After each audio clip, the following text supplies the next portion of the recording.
It's summertime and I get nostalgic for a banana split.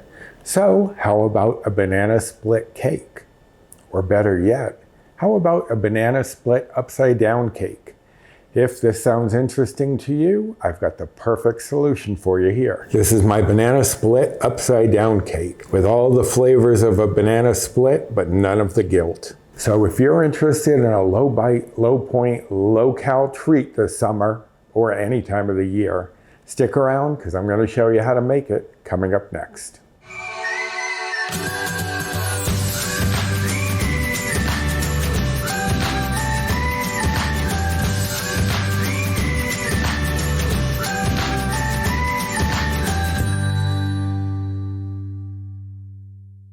Hello and welcome to my kitchen. My name's Roy.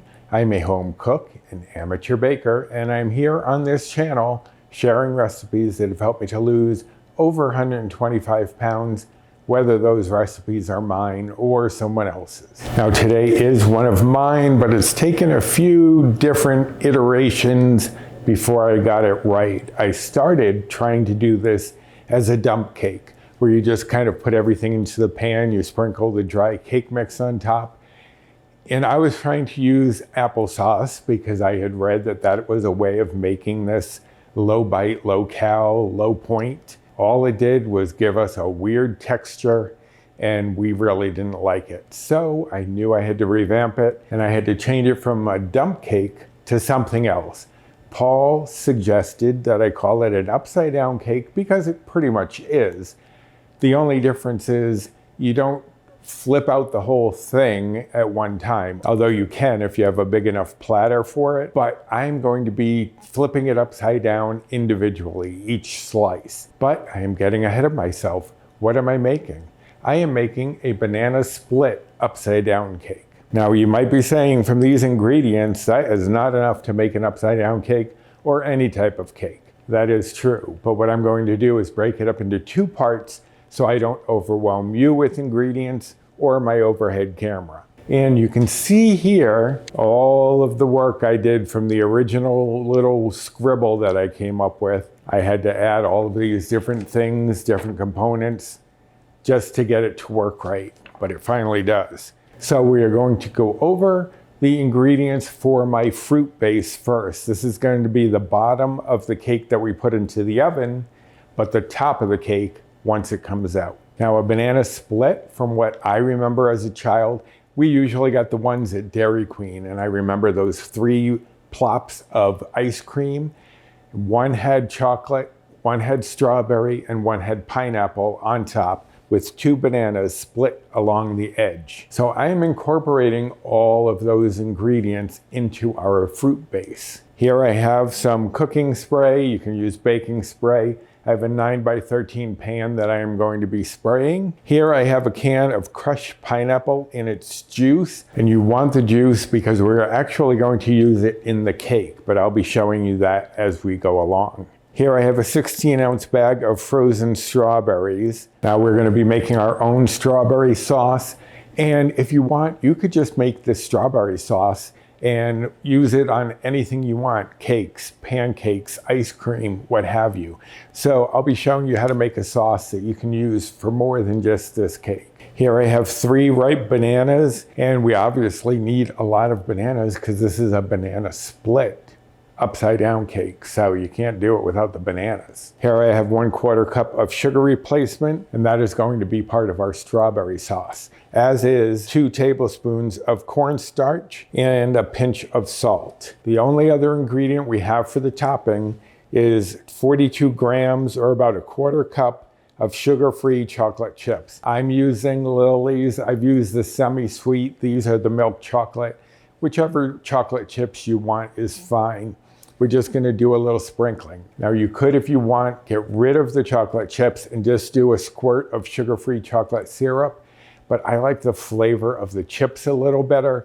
But if you did remove those, you would reduce this by a bite or a blue point. I am on the Healthy Better Balanced plan, which is equivalent to the old WW Blue plan. So those are the bites and points that I give. And you could reduce it by 1 bite or point if you got rid of the chips and just use the chocolate syrup. All right, so those are all the ingredients for our fruit base. Let me shuffle a few things around and we will get started. All right, so I have already sprayed my 9x13 baking dish. You want a 9x13. That's why I say if you're gonna turn it out, you need a rather large platter. This isn't gonna just make a round cake. This is gonna make a long cake. But the first thing we're gonna start off is by making our strawberry sauce. Now you could, if you wanted to make things a little easier on yourself, you could use a can of sugar-free strawberry pie filling if you can find that. But I really wanted to keep this as low in bites and points, and those are a little higher than I would like for a sugar-free ingredient. So we're gonna make our own. Now these are not thawed. I'm just gonna put them right into the pot. The sugar replacement, the cornstarch, and the pinch of salt. And then I'm just going to stir that to coat all of the strawberries with the sweetener and the cornstarch. And then I'm going to turn this on over medium-high heat to get it started. And I have a potato masher because you're going to want to mash this down a bit. You could use the spatula once it gets really melted down, but you definitely want to stir this around as it's starting to heat up because you want those strawberries to start thawing out and releasing their moisture, and you can see that they already are starting to right now. And you do want to stir this fairly frequently so it's not sitting on the bottom too long in one spot, and then it may scorch. So you don't have to babysit it, but do keep an eye on it and stir it occasionally as you're going. So let me get these thawed down to the point where we can mash them, and I'll be back. Okay, so it's been about 4 minutes total, and I think it's thawed enough that I can give this a go at mashing. And usually once you start mashing, it will, if there's anything frozen in the center, it will kind of expose that to the heat and help it to thaw out a little more quickly. So I'm going to switch over to my masher and just start mashing this. You want to break up those strawberries. It doesn't have to be totally broken up, but you don't want large chunks of strawberry in there. And I'll usually mash and then stir to see what might pop up and is exposed as being too large, but everything there looks good. So I'm going to scrape off the masher. We don't need this anymore. So now I'm just gonna let this sit for about another 5 minutes to thicken up more. And again, you wanna stir this as it's thickening so that way it's not sitting on the bottom too long and scorching. So give me a few minutes and I'll be back. Okay, so it's been about 5 minutes and the sauce is thickened up somewhat. You can see when I swipe through, it slowly comes back together, so that's what you're looking for. You don't want it to get too set right now because it will set a little bit more as it cools. So I'm going to turn this off and set that aside so we can move on to the other ingredients. Now you could, of course, use fresh strawberries for the sauce. I just find it easier to just have them in the freezer and throw them in there. And as I said, you could stop right here and just use this sauce on pancakes, on cake, on whatever you feel like having it on. But the next thing we need to do, we're taking our crushed pineapple, we're going to drain all of the juice from it. So I'm going to put that into a sieve over a measuring cup, or you can use a medium bowl or what have you, just to catch all of that juice. And then I'm going to take my spatula and start pressing to get more of that juice released. Now I want as much juice out of the pineapple as I can. We are, as I said, going to be using some of this juice for our cake itself. I want to make sure I have the cup that I need. And this is a store brand. I've noticed that the store brand does give a little more juice. And you could also use the pineapple tidbits. I wouldn't go for pineapple chunks unless you wanted to chop them up a little more finely because I think they're a little too big for what we're using them for. But just keep pressing the juice out. Okay, so I'm gonna make a slight change to the recipe as I was doing it. What I was doing was layering each thing. I was putting the strawberry sauce on and then the pineapple.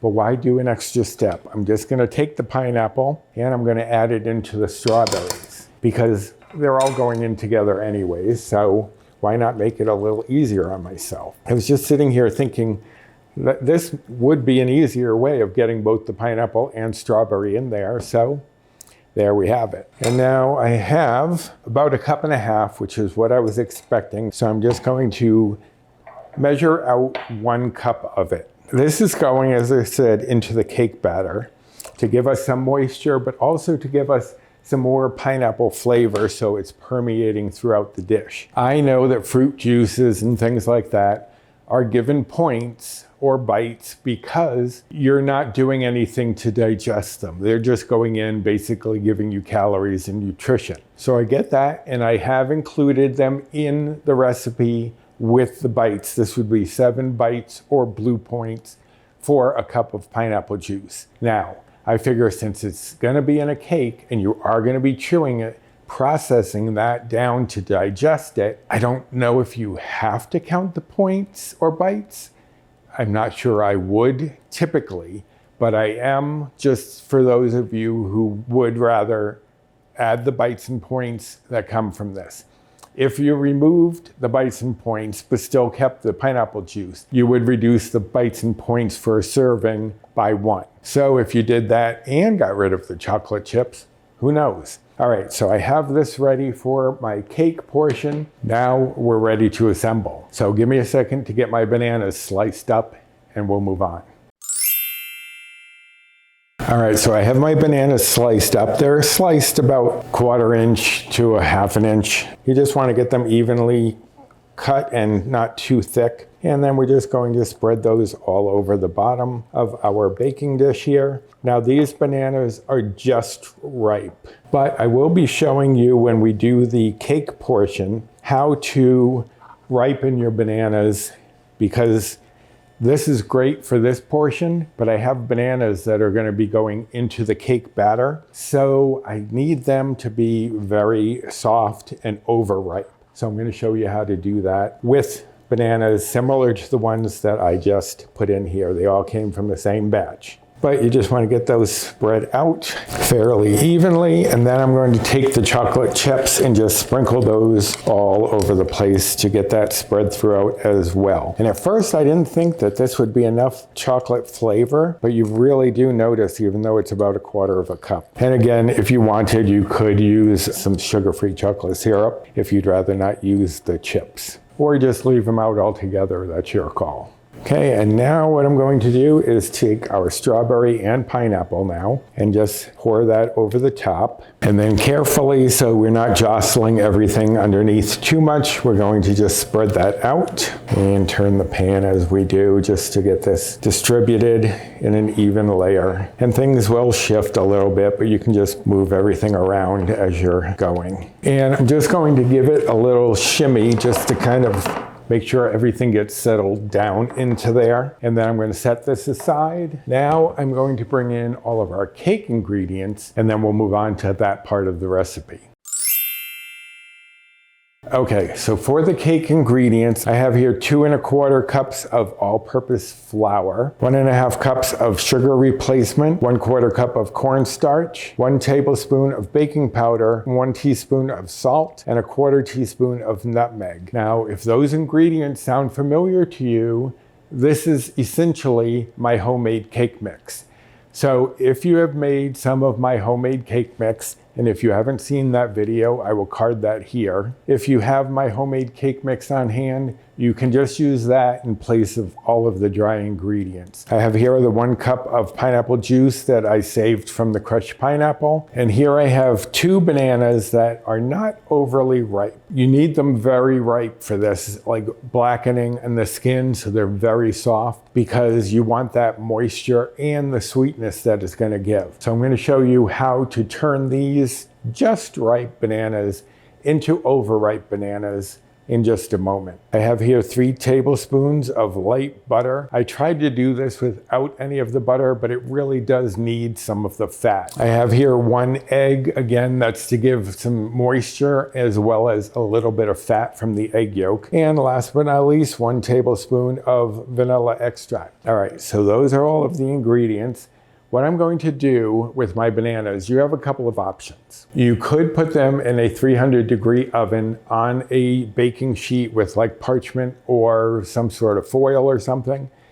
and bake them for anywhere from 15 to 30 minutes until the skin blackens. I prefer going a little quicker in the air fryer, and I will cook these in the air fryer at 300 for about 8 to 12 minutes, depending on how much ripening they need. You could do it in the microwave. The problem is, first of all, you would have to peel them and put them on a plate, which is no big deal. But you usually microwave them for 30 seconds to a minute, and it really doesn't give the sugars enough time to develop in here. So that's why I prefer the slightly slower methods of the oven, or even better, the air fryer. So I'm gonna go air fry these, and while these are frying, I'll start mixing up the ingredients. So give me 1 second. Okay, so while I'm ripening those bananas, I'm going to get the cake mix made. Obviously, if you already made the cake mix, you don't need to do this step. I'm gonna add in the flour, sugar replacement, cornstarch, baking powder, salt, and nutmeg. Now the nutmeg is optional. You don't have to put that in, but it does give a nice flavor, more reminiscent of a box cake mix. And I really like that. But if you don't have it, you don't want to put it in there, that's fine. Just gonna whisk this all together so that we are well combined. Okay, so the cake mix part is done. I'm just going to break up the egg a little bit. You want it lightly beaten, just so that when you add it into the other ingredients, you don't have to work as hard to incorporate it. And it doesn't have to be overly mixed. You just want it broken up a bit. And one last thing that I'm going to do, I'm going to melt my light butter. It'll probably take maybe up to 30 seconds in the microwave. All right, so the bananas just came out, and you can see that they are blackened. And when you touch them, you want to make sure that they're soft. I did this first with a pair of tongs so I didn't burn myself, but you just want to make sure that they've softened up a bit in there. Then I'm going to carefully cut that open and put it right into our bowl. And there we have some perfectly softened bananas ready for baking. But whether it's in the air fryer or the oven, you do want to flip them about halfway through, just to make sure they get dark all around and evenly ripen. So then I'm just going to come in and mash those up with a fork before I add any of the other ingredients in. And you can see that they're mashing up just as any banana would. If I'd left them as they were, I would have had a little more difficulty mashing these up to what we need for the interior of this cake. Now, obviously, the reason I chose bananas for this is because we want to enhance that banana flavor. So we have extra pineapple flavoring going in, extra banana, so you're really gonna notice those. So now to the bananas, I'm going to add the pineapple juice,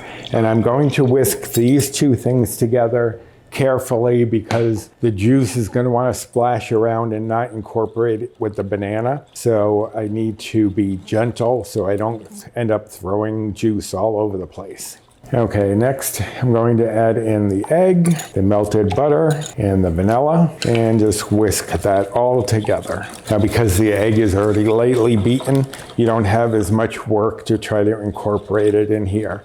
Okay, so that looks perfect. Okay, so now I'm going to bring the cake mix in and just add our wet into our dry. So just gently stir that through with a spatula. You don't want to overwork a cake batter because then it will become tough. You'll be developing gluten, which, as I've mentioned before, is great in a bread or a roll or what have you, but not so much in a cake. So you just want to scrape the sides, scrape the bottom, mix this together until you don't see any bits of flour left.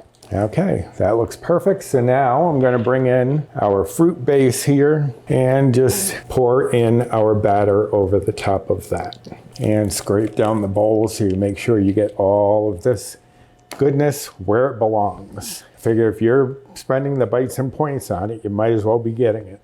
And then we're just going to spread our cake batter out to the edges to cover all of our fruit mixture down at the bottom. Okay, so now I'm just going to give this a little shimmy to get that leveled out and to release any air bubbles that may be trapped in there. Now this is going into a 350-degree oven for anywhere from 40 to 45 minutes until a toothpick inserted in the center comes out clean. And when you tap the center, it won't indent and stay there. You want it to bounce back a little bit. That way you know there's no damp batter hiding underneath. If you press the center of a cake and it stays dimpled, that's because there's still some moistness down there. So we're gonna tap the center also just to double check. So this is going into the oven and I'll be back. And there we have it right out of the oven. And you can see if I press on it, it's not leaving an indent, it's bouncing back. And a toothpick inserted did come out clean. And I don't know if you can hear this. All that fruit at the bottom, hear it bubbling away. That's part of the reason why I did the glass pan so that you could see underneath. Looks delicious. But now we have to do the usual thing we do with all cakes. We're gonna let this cool completely before we cut it into portions and serve it. And I'm also gonna give you an option. I do it as 12 servings, but in case you prefer a smaller dessert, I will also be giving you the bites, points, calories, and macros for 16 servings if you want to do it that way. But first, we have to let it cool, so I'll be back. All right, so it's been a few hours. It has cooled down. It is ready to serve. Now, I did cut it off camera just because if any of you know, I don't cut straight lines very well. I don't think I did a great job, but I think I did a better job than I would have if I were trying to rush on camera. This way I could take my time and try to get it a little more precise than usual. Now, as I believe I said, if you have a big enough platter, you can turn this whole cake out. So if you were presenting it at a dinner or party or what have you, you could do that. I am turning it out individually. That way I can keep it stored in the pan, because typically a sheet cake like this, you usually keep in the pan, but you could store it in airtight containers and you could probably even freeze it for a few months. But I would take it out the night before you wanted to have it and put it in the fridge to let it slowly come to temperature. But I'm gonna show you how I serve it by keeping it in the pan. As I said, I just individually flip the slices so that the upside down cake doesn't become a right side up cake until it's on the plate. The first piece is always the hardest. I'm gonna do my best. Take it out, flip it right onto the, and I only missed half a banana, so not too bad. But there you have it. This is the size of a slice if you're doing it as 12 servings. But as I said, you could do it for 16 if you wanted something a little smaller. A little fat-free whipped topping on top definitely hits the spot. But you want to know about those nutrition facts. So if you serve 12 with this, each serving is going to be 4 Better Balance Bites or Old Blue Points. As I said, I'm on the Healthy Better Balance plan, which is equivalent to the old WW Blue plan, which is approximately where their current plan is, although I know there are a few things that are higher or lower by a bite or a point. Now, serving 12, the calories for this would be 239. And if you were following macros, the fat would be 2.9 grams. The saturated fat would be 1.1 grams. The protein would be 4.2 grams. The carbs would be 80.1 grams, which I know is a little high, but we have 5 bananas in here, and bananas do have a lot of carbs in them. I think it's like 27 grams for a 5-ounce banana. The fiber is 4.7 grams, and the sugars are 18.1 grams. Now, if you wanted to have this serving 16, that would bring it down to 3 Better Balance Bites or Old Blue Points. And if you're following calories, serving 16 would make this 179 calories. And if you were following macros, the fat would be 2.2 grams. Saturated fat would be 0.8 grams. Protein would be 3.1 grams. Carbs would be 60 grams. Fiber would be 3.5 grams. And sugars would be 13.6 grams, again, doing this as 16. And one thing I did want to mention, even though strawberries are typically what I would see on a banana split, if you wanted, you could use frozen cherries in their place. That's your call. But I really like the nostalgic taste of strawberries, pineapples, and chocolate. But I hope that you enjoyed this video and this recipe. And if you did, I'd appreciate you doing the usual: like, subscribe, comment, share, and hit that notification bell for the next time I upload any sort of video, such as last Sunday, we had a collab go up for summertime snacks and sweets. And I did strawberry shortcake ice cream cups, which were so good. If you haven't seen that, I'll card that here. You really don't want to miss that one. And if you want the recipe for this, I will link directly to that down in the description box. Also down there is a link to my blog itself if you're looking for any of my recipes. Also down there is my Amazon storefront. If I've used anything you are interested in, it could be there. And my social media, both my Instagram and 3 Facebook groups that I'm part of. So check out that description box for all sorts of information. All right, so I think I'm in the mood for a little dessert about now. I hope that you'll be trying this yourself sometime soon. And until next time, bye.